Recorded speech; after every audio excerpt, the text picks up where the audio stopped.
Bienvenidos, soy Lady Cascante y esto es La Mente del Delito. Aquí nos dedicamos a contar los casos que han marcado la historia del crimen y quiero que me acompañen a conocer los hechos tal y como sucedieron. Sin más rodeos, vamos con el relato de hoy.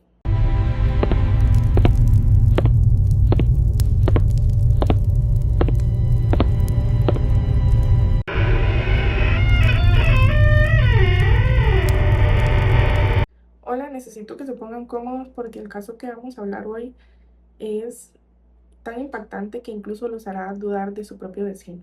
Vamos a hablar de el caso de Cleveland. Bueno, vamos a empezar por Michelle. Era el año 2002. Era una mujer de 21 años, el cual era madre, y estaba luchando por recuperar la custodia de su hijo. Un día sale de su casa, se pierde y se cruza con Ariel Castro. Él le ofrece llevarla y le dice que tiene unos perritos en la casa, lo cual ella acepta y confía en él, ya que le dice que uno de esos perritos puede regalárselos a su hijo. Pues en el momento en el que ella pues accedió a que él le hiciera el favor de llevarla a otro lado, Michelle desapareció en ese momento. Lo verdaderamente triste es que como Michelle ya era adulta, entonces la policía simplemente creyó de que ella había escapado de los problemas familiares. Su propia madre la buscó durante algunos años, pero la policía simplemente cerró el caso. Al siguiente año, en el 2003, le tocó a Amanda Beard. Ella tenía 16 años y trabajaba en un Burger King, el cual ella había llamado a su hermana para decirle que ella iba para allá, o sea, para la casa de ella, pero nunca llegó. En este momento la ciudad sí se llegó a alarmar. Hubo carteles, vigilias, pero no la encontraron. El año siguiente, en el 2004, siguió Gina de Jesús, el cual ella tenía 14 años. Ariel Castro era amigo de los familiares de Gina, en el que incluso él ayudó en la búsqueda de su propia secuestrada. Repartió volantes y consoló a la madre de Gina. Qué cólera de que él mismo se puso a ayudar cuando él fue quien secuestró a Gina. Estaba ahí él dándoles el pésame cuando él tenía a Gina en su propia casa encadenada. Tal vez muchas personas se preguntan por qué no gritaron, por qué no escaparon antes. O sea, hay que entender que Castro no solo utilizaba herramientas físicas, sino que también psicológicas. O sea, la casa de él literalmente era un búnker. Las ventanas estaban cerradas con madera. También las tenían cubiertas con unas cortinas gruesas y utilizaba música muy fuerte para que no se oyera nada. Y aparte de eso, también tenía alarmas. Ellas, las tres, estuvieron años ahí secuestradas en la misma casa, pero estuvieron mucho tiempo sin verse, porque cada uno estaba en un cuarto diferente. Se puede decir que Michelle se llevó la peor parte, ya que Castro la golpeaba demasiado, pero a pesar de todo se cuidaban como podían. Cuando Amanda Berry quedó embarazada y dio a luz a su hija en un inflable de plástico en medio de la habitación, fue Michelle quien la ayudó a recibir el bebé. Y aquí es donde Castro le dice a Michelle que si el bebé muere, entonces ella también. Así de enfermo estaba el tipo. Lo más loco es que Castro llevaba una vida normal. Él tocaba en bandas de música y trabajaba como conductor, e incluso a autobuses escolares. Era el tipo de vecino que hacía barbacoas en el patio mientras tenía a tres personas secuestradas en su propia casa. Vamos a hablar de cómo las trataba. Resulta que Castro no solo las tenía encerradas, sino que las mantenía torturadas. Estaban en un encadenamiento extremo.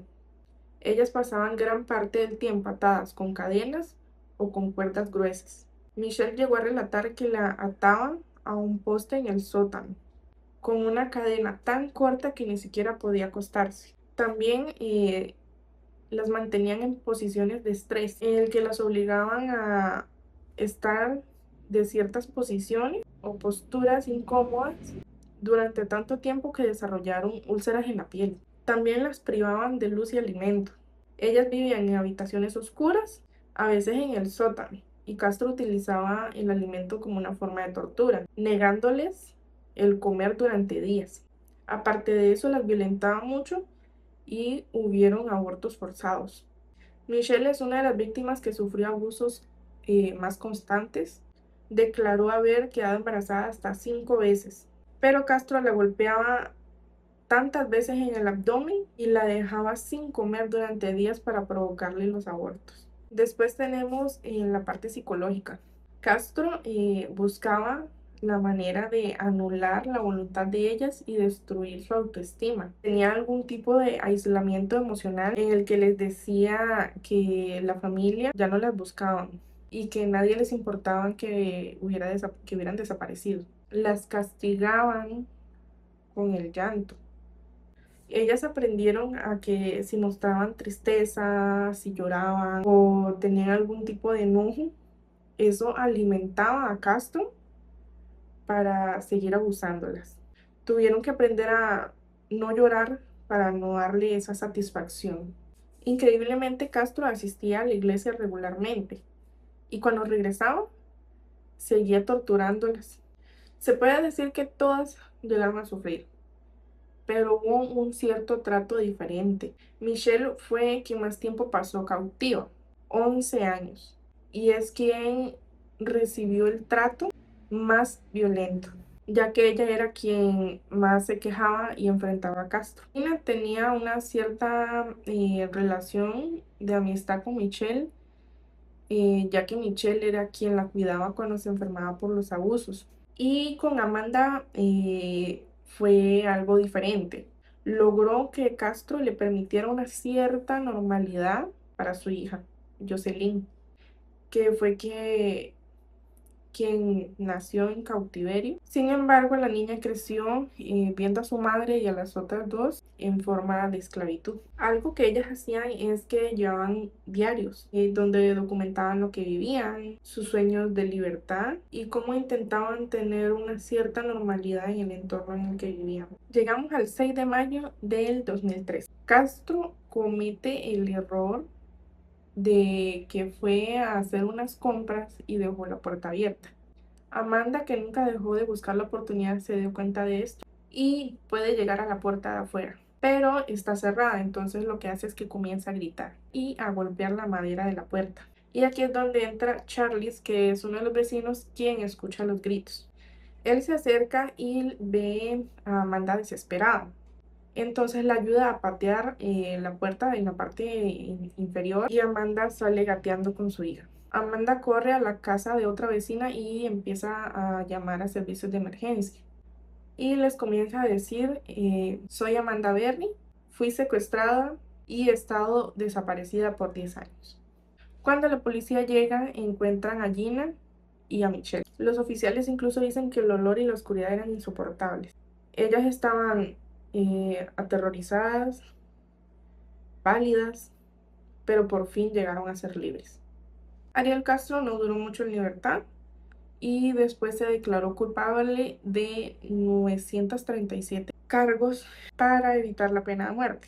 Apenas un mes después de entrar a prisión, él se quitó la vida. No quiero que se acuerden el nombre de Castro, sino que recuerden la valentía de estas tres mujeres, de Amanda, Ginny y Michelle. Hoy en día las tres han escrito libros, han formado familias y se han convertido en símbolos de resiliencia. Desde mi punto de vista puede que Castro haya sido un psicópata integrado, ya que él usaba algún tipo de máscara en el que él era una persona normal para otros vecinos, pero tenía personas secuestradas en su propia casa. Su objetivo era el control absoluto y la deshumanización, tratando a las mujeres como simples posesiones, en el que logró mantenerlas cautivas mediante la indefensión aprendida. Una tortura psicológica que anuló su voluntad de escape al hacerles creer que el mundo exterior las había olvidado y que pues cualquier resistencia era inútil. Mi pregunta para ustedes es, ¿ustedes creen que este caso se pudo haber resuelto más antes? ¿Por qué a Michelle la dejaron de buscar solo por ser mayor de edad? Los voy a estar leyendo en los comentarios y gracias por escuchar esta historia. Nos vemos en el siguiente caso.